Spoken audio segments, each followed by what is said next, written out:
जय हिंद साथियों। देखिए, इस दुनिया जगत में जितने भी संत महात्मा फकीर, जितने भी धर्मों के गुरु हैं, जितने भी व्यासपीठ की गद्दियों पर बैठे महाराज हैं, सब एक ही बात कहते हैं कि माया के पीछे मत भागो। माया महाठगनी है, माया नरक का द्वार है, ये माया ही सभी दुखों का कारण है। इस तरह प्रवचन देते हैं, किंतु ये लोग भोले भाले लोगों को बेवकूफ़ बनाने का काम करते हैं, जिससे वो बेवकूफ़ बन जाएं, अपने जीवन में निष्क्रिय हो जाएं और अपने भाग्य पर भरोसा करके हाथ पे हाथ धर के निठल्ले होकर बैठ जाएं। ये सही नहीं है। आपने गांव में अक्सर लोगों को सुना होगा बात करते हुए, वो बोलते भाई हमने तो बस इज्जत कमाई है, और जब उनके निजी जीवन में अंदर झांक कर देखा जाए तो न तो उनके पास अच्छे पहनने को हैं, न पैरों में जूते चप्पल हैं। जैसे खुद मजदूरी कर रहे हैं, उनके बच्चे भी ऐसे ही मजदूरी कर रहे हैं, उनको भी कोई अच्छी उन्होंने शिक्षा नहीं देने का प्रयास किया। घर में छप्पर है, तो क्या खा के इज्जत कमाई है? बोला हमने तो वैसे इज्जत कमाई है। फिर कहते हैं सादा जीवन उच्च विचार। अरे जब आपके विचार उच्च हो जाएंगे तो सादा जीवन रह ही नहीं सकता। इंसान अपडेट होना शुरू हो जाता है, इसी को तो उच्च विचार कहते हैं।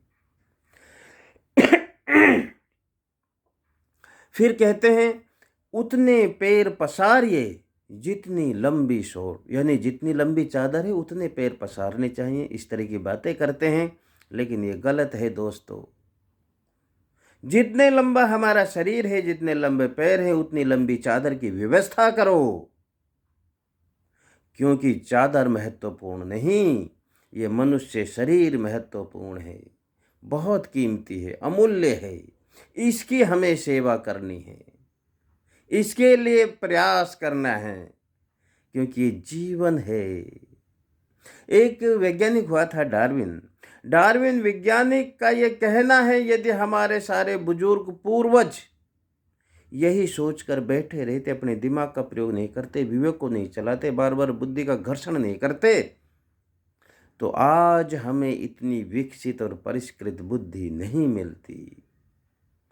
इसलिए हमेशा कुछ न कुछ इससे अच्छे काम करने का सोचिए, प्रयास कीजिए, बुद्धि विवेक को बढ़ाने का काम कीजिए दोस्तों। इसलिए मैं देश नहीं संसार के 7 अरब लोगों से ये रिक्वेस्ट करना चाहूँगा, ये मेरा आह्वान है, अच्छे से अच्छे कपड़ा पहनो, पूरा शौक करो। कौन कहता है नहीं करना है? अच्छा से अच्छा खाना खाओ, पौष्टिक खाना खाओ, अच्छे से अच्छे मकान में रहो, 1 नहीं 2 नहीं 3 कोठियाँ बनाओ, अच्छे से अच्छी गाड़ियाँ रखो, 2 नहीं 4 गाड़ियाँ रखो, किंतु ईमानदारी की कमाई करके। यकीनन दोस्तों, यदि आप किसी का हक नहीं मार रहे हैं, ईमानदारी से कमाई करके इस तरह से प्रोग्रेसिव जीवन जी रहे हैं, तो आपका मनुष्य जीवन सफल हो जाएगा। आप जिस उद्देश्य के लिए इस दुनिया में आए थे, वो आपका उद्देश्य पूरा हो जाएगा। आप इस दुनिया को कुछ दे कर जा रहे हैं, ये है मनुष्य जीवन का उद्देश्य। दोस्तों, ये माना भी गया है कि जो इंसान अपने जीवन शैली में, अपने जीवन में सतत प्रोग्रेसिव रहता है, सतत प्रोग्रेस करता रहता है अपने जीवन में, वो ही सच्ची देशभक्ति है कि हम देश के लिए कुछ कर रहे हैं। तो आज इतना ही दोस्तों। यदि हमारे विचार आपको अच्छे लगे तो हमारा यूट्यूब चैनल है रीडिस्कवर भारत, नए भारत की खोज, हमारा साथ दीजिए, चैनल को सब्सक्राइब कीजिए। जय हिंद।